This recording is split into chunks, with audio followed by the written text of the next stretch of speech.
Hi, my name is Pablo Sisiruca. I am originally from Venezuela. I've been living in the US for more than 20 years, and I went to the Bonaire campus of St. James School of Medicine. Why medicine? Is because I've always believed in the principle of service to others, and I believe, this career makes me do that, and that's why I also had the passion and the ability to help others. I believe, medicine takes you in that route. So while I was in undergrad, I did many volunteer services, Red Cross. While I was also in medical school, St. James, I was also part of the Gold Foundation, where I volunteered with many residency programs. I was also part of leadership committees, and I believe, for us to be better physicians, we need to be leaders so we can impact the community. Why St. James? Because of smaller class sizes. I remember coming from an undergrad, it was an auditorium filled with 100 plus students, so I definitely wanted to have that one-on-one interaction with my professors and learn from the best. So that was one of the reasons why I chose St. James. Anything about the steps is all about consistency, dedication, personal effort. There's going to be bumps and roads. A score does not determine who you are. It's just the ability for you to overcome challenges. And I believe, the USMLE boards are designed in a way for you to become a better physician. So by taking it more responsibly, you can definitely be the best physician that you can be. What definitely helped me was listening to motivational speakers. I believe, my road to medicine was not a straight line. There were a lot of, bumps and bruises, ups and downs. And I believe you must believe first in yourself, but there's going to be mentors along the road that are going to help you achieve this, right? And when you feel down, you need to find people that also believe in your dreams. And that's what I did. I talked to my family that believed in the same thing, that I could do it. I listened to podcasts, Inky Johnson, different motivational leaders that gave me, that inspiration to keep on going. And I don't regret it. Just looking back, I believe, it was the best decision I ever made.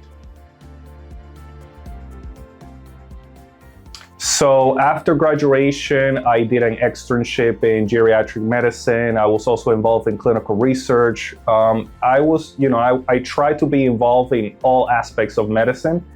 And then, luckily I was able to get a position here working for the clinical sciences as an academic counselor, because I believe in giving back.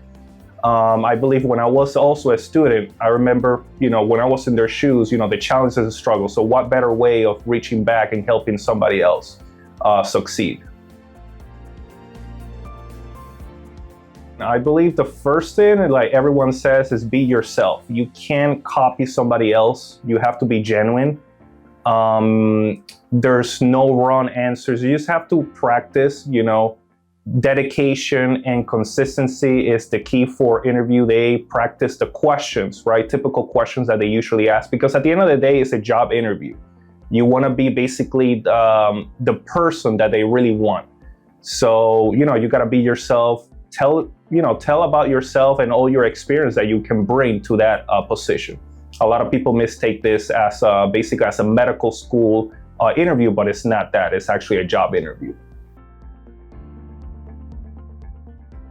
Looking back, I think the best advice is to start early doing clinical vignette questions. I can't emphasize this as much. While it is good to keep up, right, with your classworks, with your regular exams during your basic sciences, it's also important to basically practice those clinical vignettes.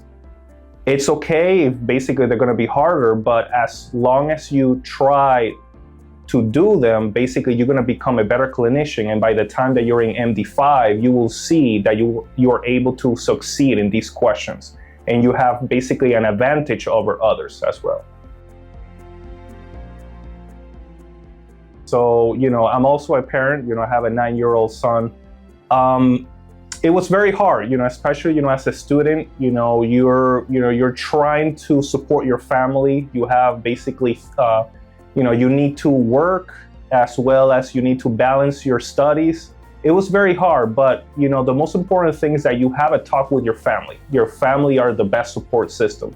They will believe in you and they will believe in that process. Once you have that, I think you're going to be more confident that what you're doing is the right thing.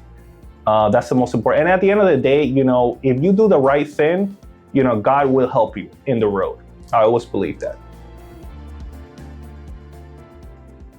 I just believe St. James is a great school. I'm a testament to that. I worked with St. James as an academic counselor. I, met wonderful professors. My biggest tip is, try to reach for help. It's never wrong to just be yourself. There's always going to be people to support each other. I think St. James is a great school because of the great people in it.